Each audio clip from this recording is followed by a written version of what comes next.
Welcome everybody to a brand new episode of IDTALK4ED Educators Live, the show for the unsung heroes of education. I'm your host, Kwame Sarfo-Mensah. And if this is your first time tuning into the podcast, I welcome you and I hope that today's episode is one that'll have you coming back for more. And if you're a returning listener or viewer of the podcast, as always, I welcome you back and I hope that today's episode is one that you will find informative, enlightening, and as always, insightful. So before we get to our main event, just a few reminders. If you are on YouTube currently watching us, please make sure you hit that red subscribe button so you can get future notifications on new episodes. We're also on Apple Podcasts, Spotify, and all other audio platforms. So if you're listening from there, make sure you subscribe there as well. We also do accept donations for folks who want to continue to help us build this platform and take it to the next level. So if you're on Cash App, our handle is $IDTALK4ED. If you're on Venmo, our handle is @Kwame SM. PayPal, the URL is paypal.me/Kwame SM. And then for those who have been rocking with Identity Talk since day one, or you just came in the middle of the journey, you could become a patron today. So join our Patreon so you can get some behind the scenes perks and other things to show our appreciation for all you've done for us. And then, of course, if you want to catch future and past episodes of the podcast, you can go to our main website at IDTALK4EDucators.com. And then for those who are looking for a book to add to their 2025 list, consider Learning to Relearn, Supporting Identity in a Culture-Affirming Classroom. It is out now. You can get it pretty much on any book retailer online, whether it's a bookshop, whether it's Barnes and Nobles, Rutledge, the publisher. You can get it anywhere. And for those who do have copies, thank you for the support. If you haven't had a chance to leave a review, please be sure to do that because that ensures that we increase the visibility of the book across all these platforms I mentioned. So any feedback, any review that you're able to share only helps in spreading the word. So I thank you. And of course, you can go to learntorelearn.com to get more information about the book and to just learn more about how it can help you improve your practice as a teacher. So thank you for those who have been doing that. All right, we're here with another episode. And this is an episode that we've been trying to get off the ground for some time. And I'm glad that we're finally going to be able to do that. So today we're going to be talking a lot about the power of curiosity and how there's the intersection between equity and innovation. We're in the 21st century, so innovation is something that is a highly necessary skill for us to have in order to address the problems of the world. And we have somebody here who knows a little bit about what we're going to be talking about today. And she has a very fascinating story that I'm sure you all would love to hear and watch if you are watching. So without further ado, I want to bring on Dr. Jocelyn Logan-Friend to the podcast to talk with us about her journey as an educator and everything that has led her to come to this stage today. So we're going to bring her on right now and have this conversation. Hello. Hello. Kwame, it's when I'm first, I'm excited to be here. But second, I was thinking about the music, when the music is playing, I was just sitting here jamming out. I was like, we should just have this playing on the background while we're talking. It gets people all the time. It gets them all the time, It's for great. I love sure. it. I love it.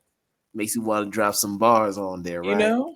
Okay, I'm not ready. I can't be freestyling in, the first minute of the podcast. There you go. There you go. But how you feeling? I'm feeling great. I'm in from Washington D.C. and it is a gloomy day. But despite the gloom outside, I feel pretty good. Yeah, so we're here for the positive vibes, You know? and even in the midst of chaos that's around us, we're not here for that. We're here to bring joy to our listeners and Mhm. viewers. And we're glad to have you on. So we're going to go ahead and get started because there's a lot that we got to dive into. And there's so much that we need to learn about you because you have a fascinating journey. I know for you, I mean, you grew up in the DMV area for the most part, Mhm. um, and you've had many stop and goes throughout your life. But I wanted to just start from the beginning. So if you can go ahead and just share with us who or what inspired you to want to get into education in the first place, or did it just fall into your lap like it did for a lot of us, including myself? Yep.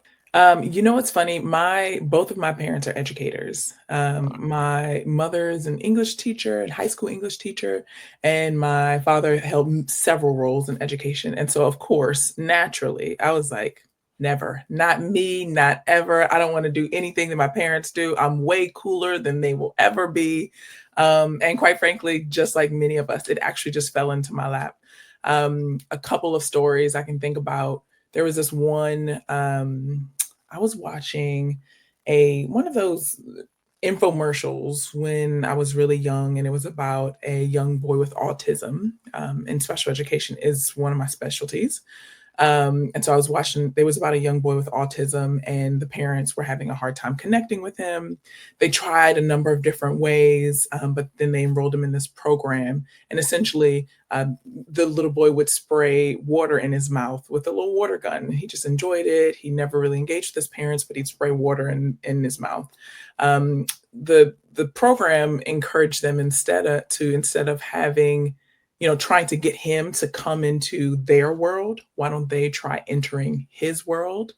And so what they did was they got water guns and they sprayed water guns in their mouths as well. And then, of course, there was a connection. One day, the kid, instead of spraying in his mouth, sprayed into his parents' mouth. And that was kind of like the Ooh. wow moment, right? Like everyone was excited. We finally made a connection and they were able to build from there. And so I was always quite fascinated by this idea of how do we nurture development in a way that allows us to explore people's different worlds, right? Like how do we go into the worlds of kids and explore, what they're experiencing, what's in their brain, how they feel about things, and how they engage with the world around them. For sure. Yep. And I know for you personally, you've always been one that's been inquisitive. You always want to know answers to a lot of different things. And that even is something that you documented Mm-hmm. very openly.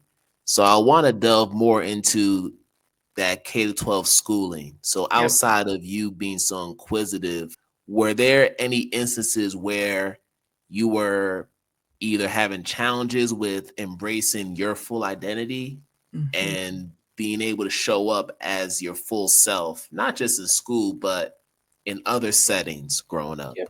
What's interesting is you mentioned earlier that I'm from the DMV. I'm from Washington, D.C. And those folks who know Washington, D.C. know that at some point, maybe not now, but at some point we were Chocolate City.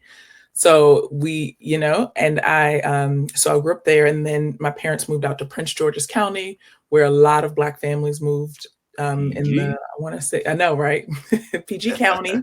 Um, so lots of Black families moved out there. So I had lots of like really, really successful, really committed, really like a beautiful, beautiful community of Black folks that were just kind of in and around me all of my life, which I think was a special, special bubble that I don't know that everyone experienced. And I didn't know until much, much later that this wasn't everyone's world.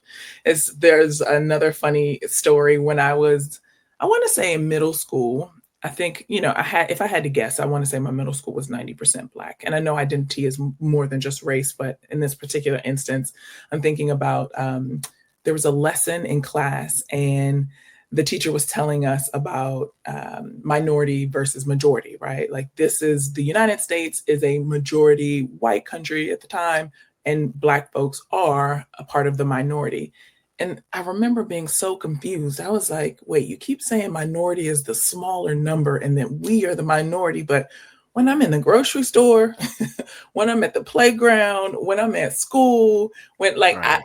I don't see it. I don't know what you're talking about. Yeah. And so I remember feeling really confused. But I think that looking back, I felt really affirmed in the sense that I didn't have to grapple with those things until much later. Um, I would say high school and even college. I remember the first time when I first I went to the University of Virginia, which is a very white school. And when I first came to school, I went on my visit the year before, and I went during spring fling weekend, and it was very black and lots of black parties and fun things to do. And then I came on orientation day, and my eyes were as big as my face. I was like, where did all these white folks come from?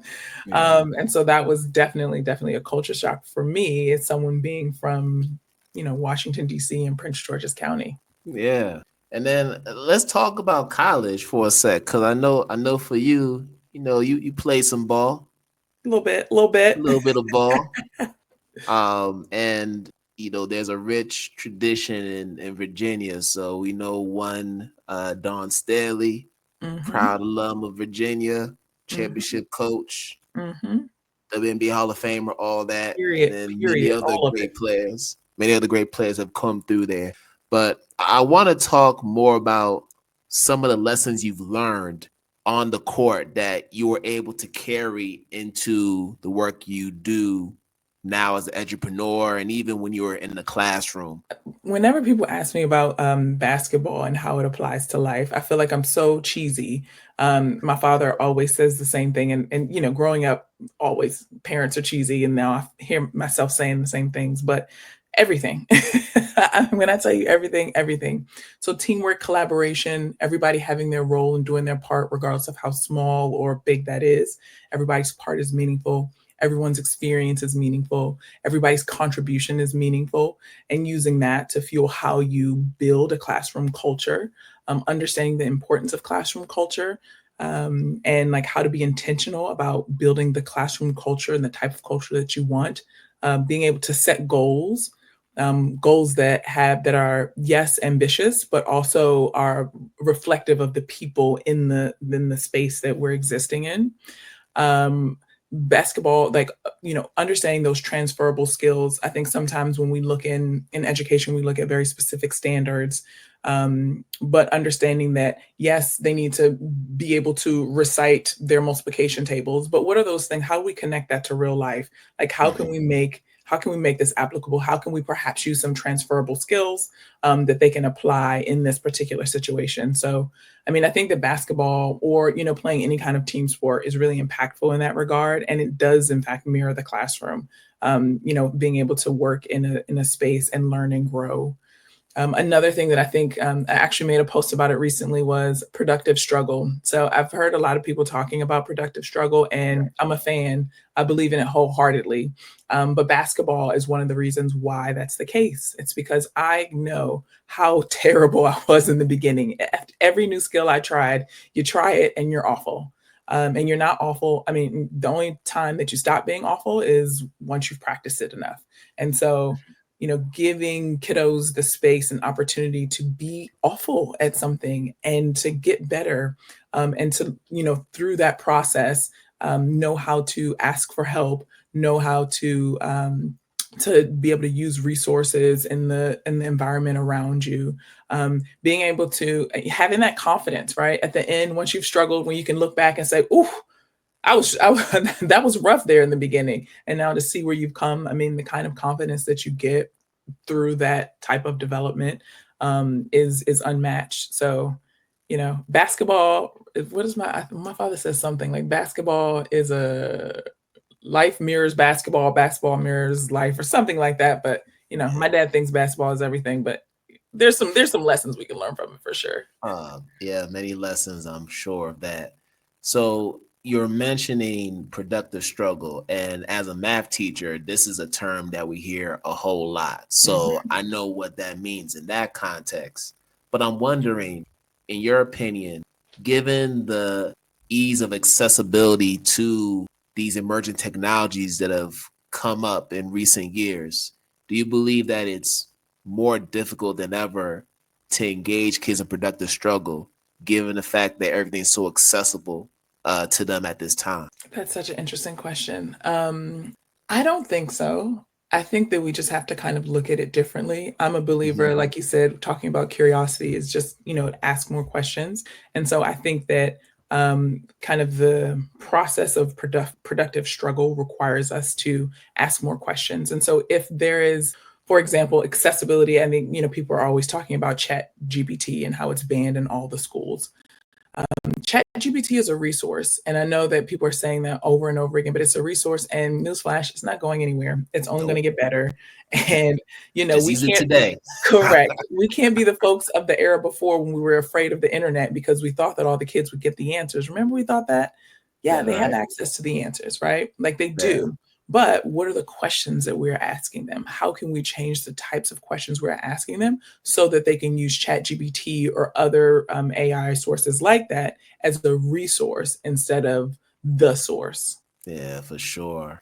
And I think it's fascinating because I'm thinking about the work that you do, where there's a lot of talk about innovation Hmm. and being curious. And I don't know if those are two skills that we focused on a lot. At least when I was growing up in school, we didn't really talk a lot about innovation, Hmm. and the curriculum wasn't one that sparked innovation in us. I Exactly. think a lot of what we were doing was very rudimentary in nature. Hmm. So, in thinking about that, do you feel like we're at a place where more schools are leaning more towards incorporating elements of innovation within their curricula? Kind of. Yeah. I think that overall we've made some small steps towards incorporation of innovation and a more engaging approach to learning. I think that we have a long way to go. I think that Mhm. some of the barriers are the ones that we know of. You talked about things being rudimentary, but in addition to that, there's the standards, the standardized testing, Yeah. the scripted lesson plans, the strong focus on graduation without kind of the holistic consideration of the child and where we're trying what dreams and aspirations a child has for their life. And so I think yes, perhaps people are doing a few more projects. I'm a believer in project-based learning and attaching things to real life, as I mentioned earlier before. But I think that we have a really long way to go, and I think that our biggest barrier is some of these required processes that make it so that everything has to be as standardized as possible. I also think that in you know we have historically made school a really difficult place to enjoy because it is a very you know because we've made things so standardized, right? Right. So the kids aren't really having a good time, the teachers aren't really having a good time. So we see increased dropout rates, we see a decreased engagement, we see increased attrition with teachers. And so our response often to that is like, okay, cool, we need to standardize this so we can serve more kids instead of saying, hey, why don't we take a look at what we're doing and figure out how we can make this thing more meaningful so Mhm. that people can enjoy the experience of learning instead of be a cog in the wheel of education. Hi friends, it's me, Thaddeus from Thaddeus Nature Notebook. Are you loving our journey into the wild and learning all about awesome animals? Then don't forget to subscribe. You can find Thaddeus Nature Notebook on YouTube, Apple Podcasts, and Spotify. Just hit that subscribe button and never miss a new episode. And if you're on YouTube, give us a thumbs up and leave a comment about your favorite animal. Thanks for listening and exploring nature with me. Let's keep discovering together. Now back to my daddy's cell. And I'm sure from your vantage point, that's interesting given your background as a special education teacher. Oh, for So sure. you have students with IEPs, you have neurodiverse students in Hmm. your class, students with 504s, people that just have different needs. Yep. And we're talking about standardization. It just seems very antithetical Yep. in nature, given the nature of what you were doing in the classroom. For sure. I think shout out to all my special educators. I think that we are a special bunch. And I think what makes us special is that we are tasked with personalizing education for each kiddo in our care. And in doing that, we come up with innovative and creative ways to meet a particular kid's need. And I think that we can do that not only in special education, but for all of our kids. I think that if we did more of that personalization, then we could make education a little bit more meaningful for the general population. I think if we did more personalization, it would drive a lot of these companies out of business. You think so? Say more. I don't know. I just think, because I think about the different tests that we have to take. I think about praxis tests. I think about the GREs. I think about anything that we have to do in order to get our certification as teachers. Even our teacher prep programs that we go through at our respective universities is all tied to these assessments. That's true. So for me, I just feel like because of these connections, if you take away the standardization of the curricula that you learn through your teacher prep programs, that is also connected to these assessments that we ultimately have to take to get our certs, then that money that's supposed to be coming to Kaplan and all these other organizations, ETS. I mean, it's business. I think that it's business. It's business, and everybody's trying to get their piece of the pie, and I get that. But what I would say to folks like Kaplan or whomever, you got to pivot, right? So now we change the assessment. The assessment can't be this long multiple choice. It needs to be, in the scenario, what are the different ways we might be able to meet this kid's needs? Use these resources to create an activity that could meet these standards and, be engaging.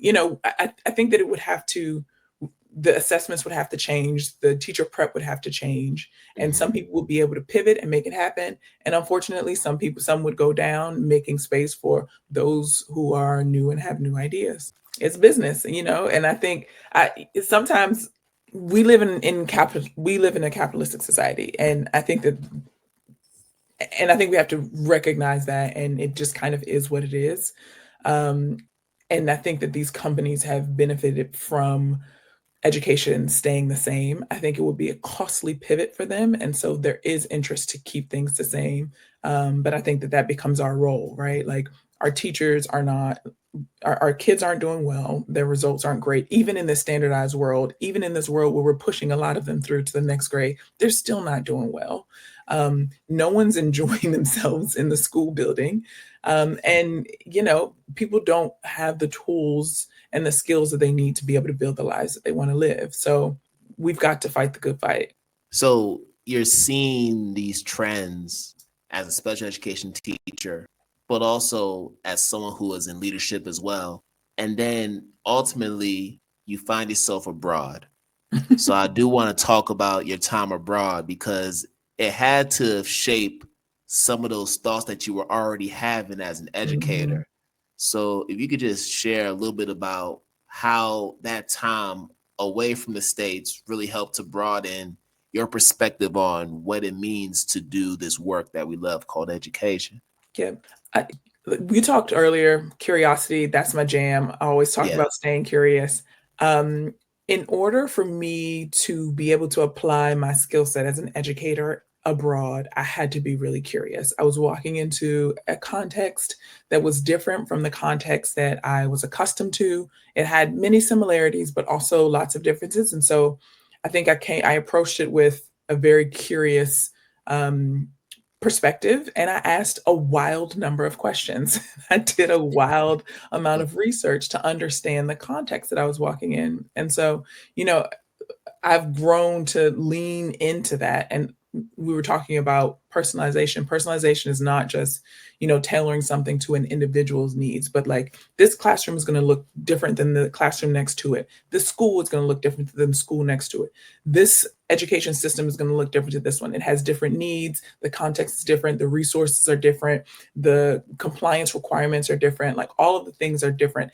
And we can't address those needs if we don't talk to the people that we're trying to serve. So in every situation that I go in, I really, really approach it from a curious perspective and say, okay, cool. Like, who are you?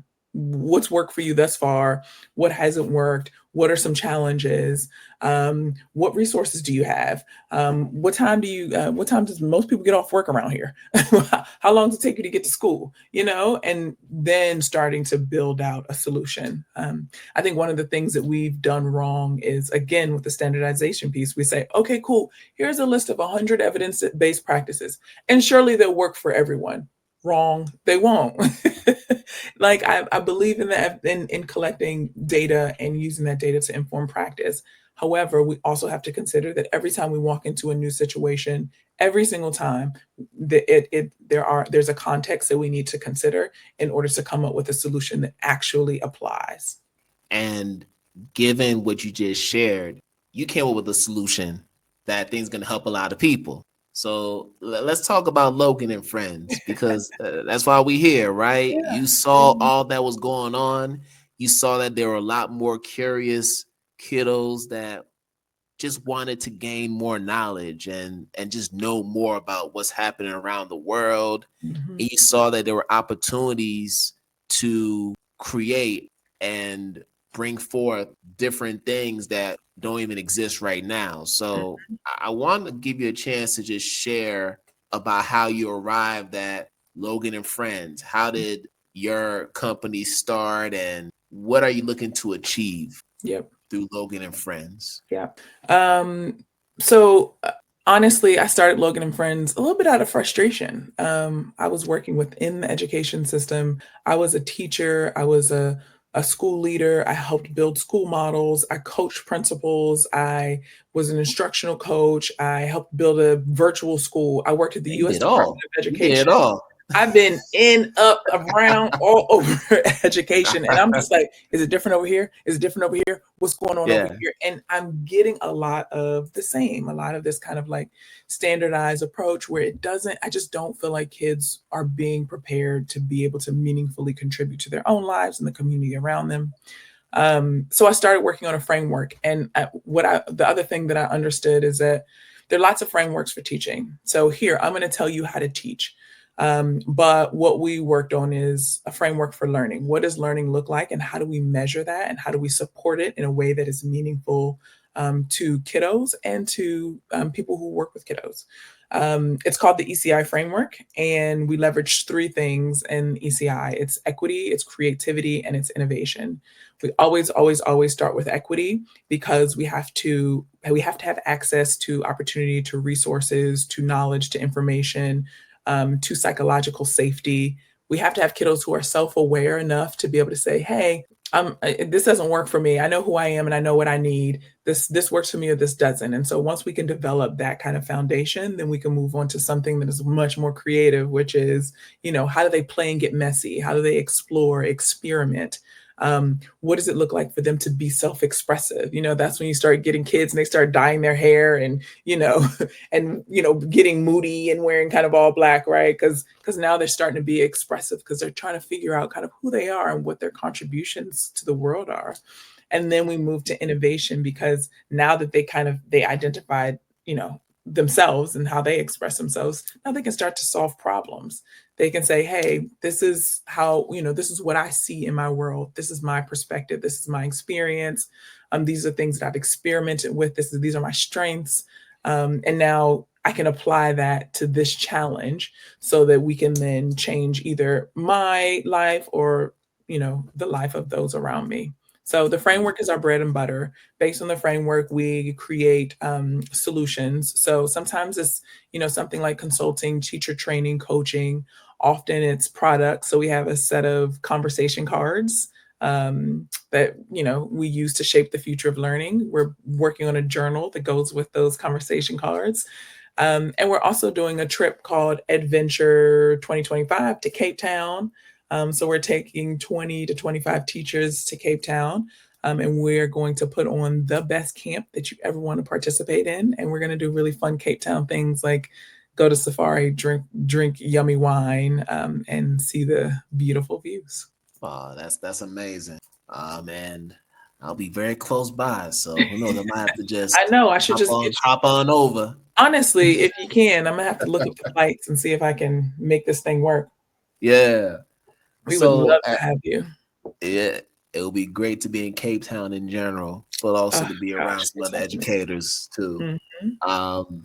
So as you're mentioning the ECI framework, I'm hearing a lot in that. There's like inquiry-based learning, but there's also elements of project-based learning. But I also feel like there's some EL elements as well, so expeditionary learning as well, because now we're traveling, we're asking questions. So as you were creating this framework, I don't want to assume, but it sounds like you are drawn from a lot of these different frameworks that already exist, within our world. So yeah. 1000%. I mean, there's also like social emotional learning that's like really lives in the equity and the creativity space. I mean, I think that people have done really, really good work in education, right? Like I do have like my qualms, but I think that there's been some amazing research, some great frameworks out there, some things that I absolutely believe in. I think that we just have to figure out how to apply it in a way that feels cohesive and allows teachers to create really, really meaningful learning environments. So all of those things, yes, inquiry-based learning, project-based learning, social emotional learning. It's all about like a focus on how young people learn and how we can nurture that so that they can become lifelong learners. Because quite frankly, like you said earlier, they have access to everything. They can go on if they want to build a car. They could go on YouTube and there's somebody building a car and they'll take them through it step by step. They have access to this information. So our job is actually kind of evolved, from teachers more towards facilitators of learning. And I think that we should lean into it. I think it's a really beautiful place for us to be. And I want to go back to this idea of curiosity, because you have the card sets, which I think mine is still coming in the mail. Yours is still coming in the mail. I think it's coming soon. I gotta check the mail because it takes a minute for things to get here. There's been a backlog, but I'm thinking about curiosity in this current context that we're in within our country. I feel like if you're someone that is curious and you ask a lot of questions, usually you get put in a doghouse. For sure. Like straight up, like even some of my colleagues in the past, when they were asking questions about just what's going on, things that they see in the school building, it always felt like they're the ones that got into the most trouble. But all they just wanted was some answers to get clarity around what's going on. And I feel like it's something that, as you mentioned in your own upbringing, that tends to get demonized by certain people. Sometimes it's teachers, sometimes it's even our own parents. Of course. Right? So in the work that you do with schools, how do you help schools through Logan and Friends foster that culture of curiosity so that students can embrace it and apply it to what they do? Yeah. I'm glad you mentioned sometimes those questions can, I think sometimes curiosity feels like an attack, right? And I'd speak about my experience growing up. I got kicked out of classrooms all the time because I asked too many questions. The teacher would say, well, this is, the answer. And I'd be like, well, that doesn't make sense because you just said that was the thing. And then, so how can that be that? Or they give me something. I'd be like, well, why? Like, you need to show your work. Why? I already got the right answer, and they'd be like, Jocelyn, get out. They were just over me. But I think that a couple things were happening. One, they did not feel psychologically safe, right? And so I think that creating an environment of psychological safety is not just for the kids, it is for the adults as well. And so, if we lead with curiosity and like if we lean into equity as that first pillar of learning, then what we do first is make sure that we all feel safe enough to ask questions, to challenge one another, and we practice it. It's a skill. It's not something that you could just, pick up and apply and think that it's going to be perfect. It's something that we practice. It's something that we give feedback on. It's something that we learn how to do in a way that allows for psychological safety to be part of the culture of the classroom or wherever we are. So I think that that's one thing that is important to understand in order to kind of avoid some of those scenarios. I think also, if we take that example that I gave, in addition to psychological safety, it's when you break down the framework, there's things like, this making mistakes and admitting when, you're wrong, or maybe another idea is also a good idea, acknowledging all of the voices in the room. And so when we're able to do that, then no one would have been offended by my why, right? Because my voice is one of many voices. Jocelyn doesn't believe that she doesn't want to show her work. There are risks to not showing your work. Jocelyn, if that's the route you want to go, then take your risks and stand on it. But we're able to have those kinds of conversations because we've built a culture that allows for, that level of psychological safety and encourages things like, creating space for different voices, different opinions, different perspectives, and allowing them all to exist at the same time. And then when you were speaking about innovation, I just thought about the way that we evaluate knowledge traditionally in our schools. It's as if, it's funny. It actually goes back to a clip that I saw of The Simpsons, where Lisa is, like you, kind of challenging the teacher because Lisa's just the brainiac. She just knows everything, right? And the teacher felt so psychologically unsafe that she gives Lisa detention. So Lisa's writing on the, writing lines on the chalkboard, and she's like, you know what? I'm gonna steal all the textbooks from all the teachers, and let's see how smart they really are. Ooh. Right? So of course she steals all the textbooks and all the teacher manuals, and she locks them in her locker. And now all the teachers are in an uproar, like, what are we gonna do? Right. We can't survive, right?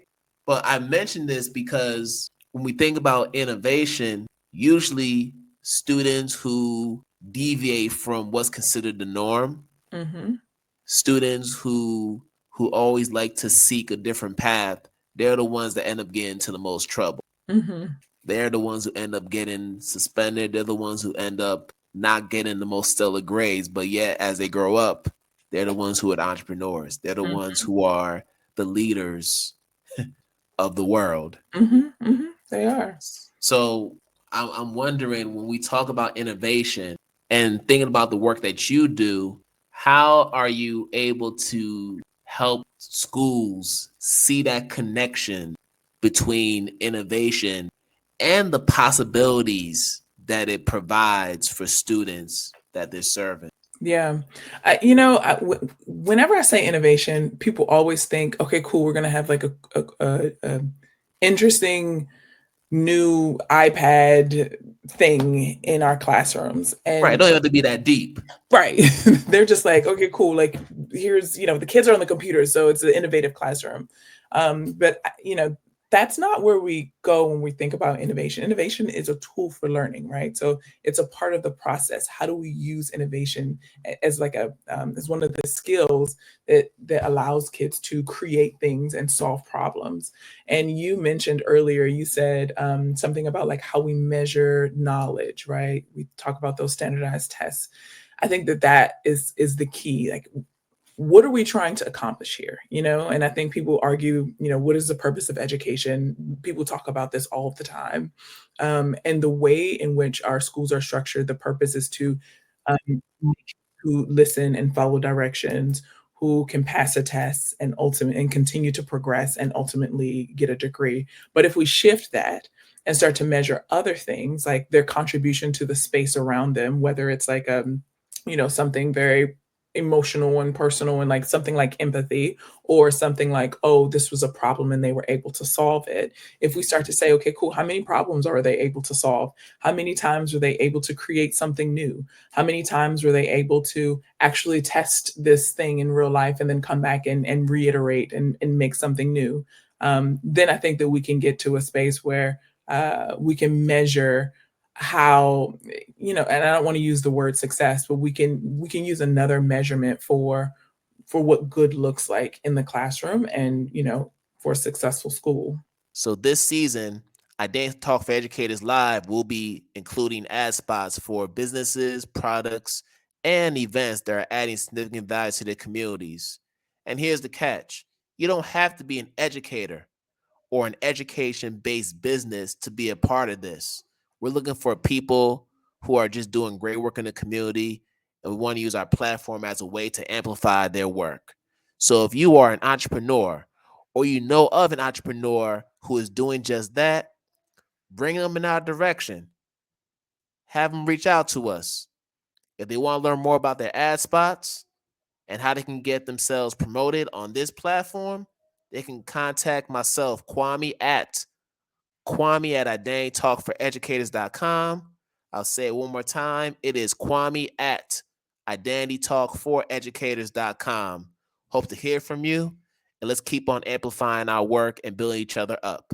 And I just thought about this, and this is actually going to segue into my next question, because you being a special education teacher, you come across a lot of students who are neurodiverse. So it could be students who have autism. It could be students who have other intellectual disabilities. And what's interesting is the most brilliant people in the world, majority of them are neurodiverse. I believe that to the core. Research confirms it. Yes. And I know in your doctoral studies, you focus a lot on neuroscience. So I'm wondering, in your own research, what were some of the connections you were able to make between just the neuroscience of students and then this idea of innovation that we're talking about right now? What were some of those connections that you were seeing intersect? Yep. So when one of the things that always comes to mind when I think about how our brains work and then how we do education is that, like, we don't really bring those two worlds together in a nice way. Right. If you think about every time you have remembered something from school. So I was a great student. I made lots of A's, if I was interested enough to make an A, but I would memorize the things minutes before. I just stare at the paper, write the things down. And then if you literally ask me today to remember any of those things, I have no clue. I forgot it 10 minutes later. Like, there's nothing, I'm not attached to that at all. And so the reason why we remember things, or we're able to take things from like our working memory to something more long-term, so to more long-term memory, is through our emotion, right? Like, how are we emotionally connected to this work? Is it applied to my life personally? Is this going to affect me personally? Maybe I'll remember it. Did it make me feel a particular way? Maybe I'll remember it. Does it apply to something else that I think is important? Maybe I'll remember it. And so the reason why we tie in innovation is because that is what allows us to solve problems that are personal to an individual or personal to a community. And that allows kids to then move some of this information or some of these skill set from their working memory to their long-term memory.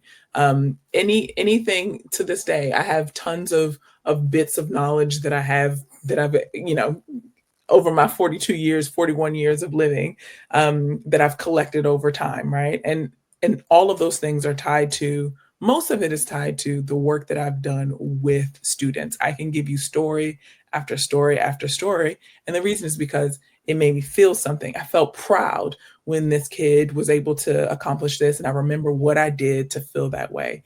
I felt sad when I wasn't able to accomplish a thing. I felt I felt powerful when we were able to take this thing and apply it across, multiple schools. So I think that we have to use innovation as a tool for being able to lock these skills in, honestly, so that one, it's meaningful, but then two, because it's meaningful, it gets locked in.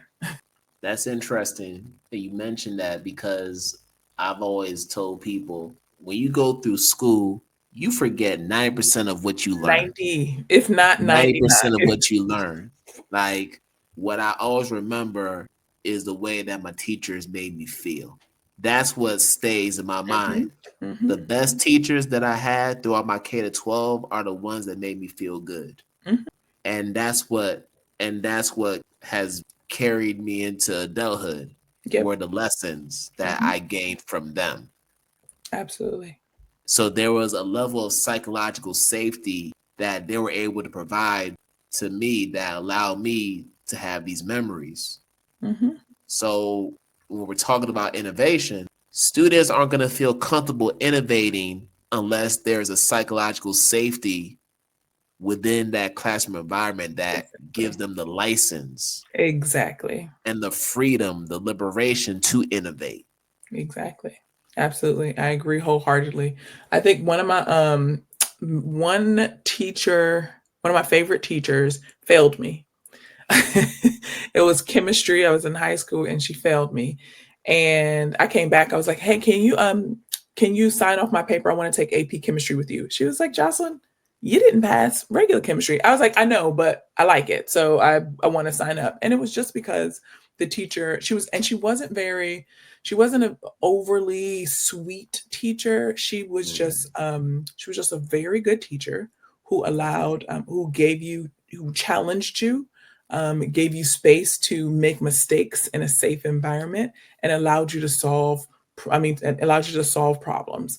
That was all she did. It was really, really simple. She wasn't emotional or super sweet. She just said, "Hey, take a look at this. Why don't you try?" It's the same reason why, as human beings, we like puzzles. We do puzzles for fun. You know why? Because we're being challenged. We get better. We like the way that feels. It has meaning to us, and so we enjoy it. But I think that there's such a stark difference between what we traditionally do, which is stand up in front of kids and say, "Hey, focus, listen to me. I'm going to tell you a whole bunch of things. I need you to be able to repeat it or do what I say," right? Versus, "Hey, take a look at this. What do you think about it? Tell me some things about it." "Okay, cool. If you were going to tackle this, where would you start? Where would you start? Would you start the same place that person started? Okay, cool. What would you do next?" Interesting, right? And allowing them to kind of figure things out as they go. Yeah, because I keep going back to innovation. Mm-hmm. And why is it that we don't have enough of our young people having the courage to innovate? And I'm even thinking about how we were trained as teachers. If I look back at my own journey of learning how to be a teacher, innovation was not part of the equation At at all. the time when I was learning how to be a teacher. Especially if you go into a district where they provide you with a scope of sequence. Mm-hmm. They provide you with scripts Mm-hmm. for you to follow so that you don't have to do any kind of thinking, right? Mm-hmm. But I know for me, I came from a charter school background my first few years where we didn't have enough textbooks for students. So when you're in a situation where you don't have enough textbooks, you naturally supplement. Mm-hmm. You have to create Exactly. your own resources. You have to go to Donors Choose and figure out, Yep. what can I supplement, what can I crowdfund and Mm-hmm. get so that my kids get what they need. And then I went to a district where And then I'm sure all these after people that, were you were a much available to better me. teacher. Yes. But what was interesting was I was getting in trouble for not following the script. Mm-hmm. But then when my kids started to show growth in their interim assessments, Mm-hmm. they left me alone. Right. So all that to say, maybe if our teacher ed programs gave pre-service teachers more space to innovate and to Mm-hmm. just figure things out, Yes. then maybe that'll translate into the way that we empower students Yes. to do the same. Absolutely. Absolutely. I think it's the pre-service. I think it's in service.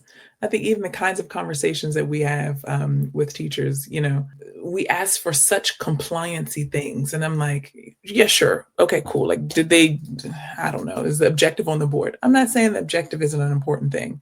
However, if I go into the classroom and I want to make the biggest impact that I can, right? Is that really the thing that you're going to focus on? Is that what's most important? I had, there was one time, I'm sorry. There was one time that I was teaching physics. And I had kids, I can't remember what it's called, but it's a device that allows you to measure something moving in a circle, right? And so I had kids sitting in my chair, and it was like, a little circle chair, and I had them spinning each other so they would hold the device and then they would spin in a circle. And I remember and I got multiple chairs from multiple teachers, and they were having a blast. They were spinning each other in circles. And I'm not saying that I recommend this because, maybe they could have got sick. I don't know, but they could. My teacher leader came in the classroom, and her eyes were huge, and I was like, oh my God, I can't believe she came into the classroom at this time, right? But I think what was cool was that we were able to have a conversation about that thing instead of some of the things that just don't matter as much, right? Like, what were we trying to achieve during this activity?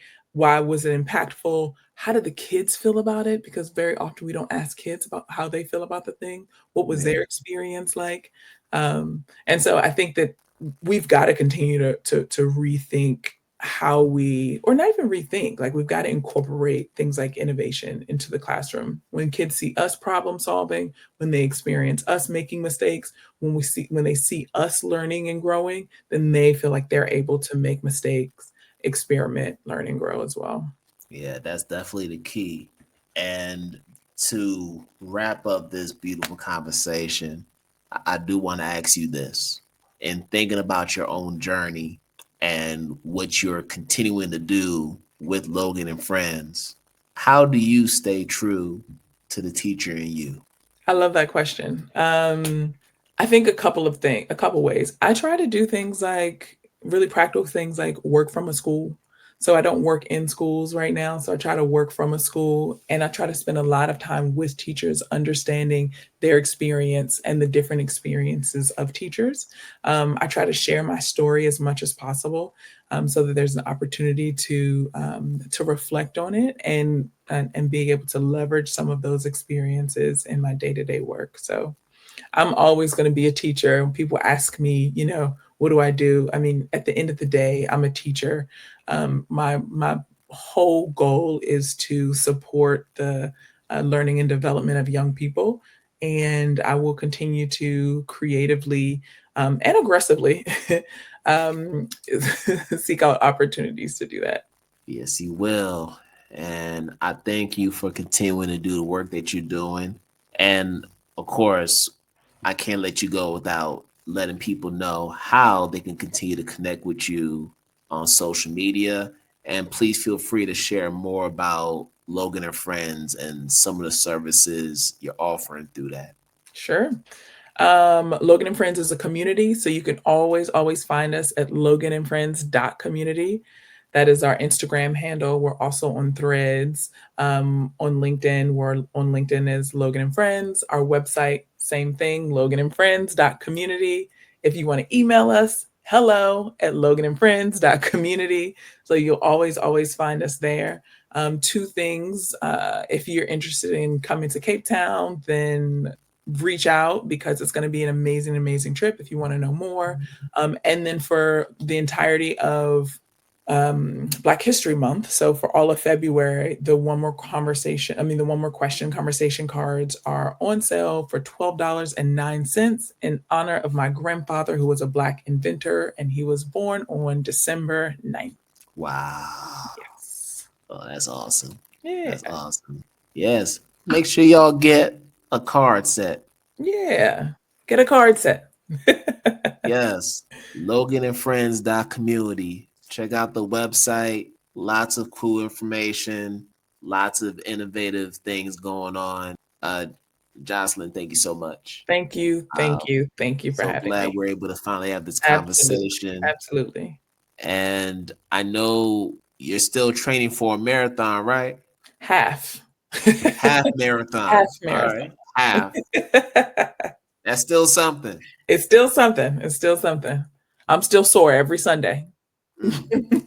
That's right. But listen, wish you the best of luck in your So training. And yeah, if we're able to do a part 2, we'll definitely make it happen. yeah, let's. This will be awesome. Yes. Thank you. And on behalf of Jocelyn, I want to wish you all good morning, good afternoon, good night, wherever you are in the world. And we are going to do this again another time. That's So right. peace out, everybody. Stay curious, y'all. Ha ha. Love the balloons.